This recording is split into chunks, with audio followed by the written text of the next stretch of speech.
அன்பு உள்ளங்களுக்கு என் இனிய வணக்கங்கள்.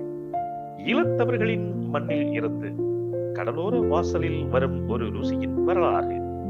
இது இலங்கை வாழ் தமிழர்களின் மரபுகளை ஒன்றிணைக்கும் ஸ்பைசியின் சின்னம்.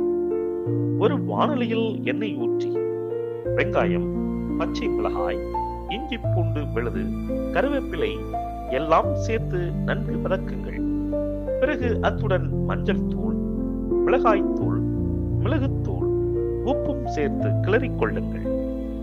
மிக சிறப்பாக மசித்த மீனும் உருளைக்கிழங்கும் சேர்த்து நன்கு கலந்து கடைசியில் எலுமிச்சை சாறு கொஞ்சமாக சேர்த்து சிறிய உருண்டைகளாக பக்குவமாக உருட்டி முட்டையிலும் பிரெட் கிரம்பிலும் புரட்டி கடைசியில் எண்ணெயில் பொன்னிறமாக பொரித்து எடுத்து பரிமாறுங்கள்.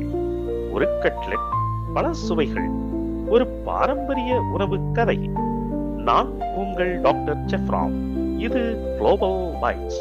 சந்திக்கலாம் அடுத்த சுவையில். சமைத்து பாருங்கள், ருசித்து மகிழுங்கள்.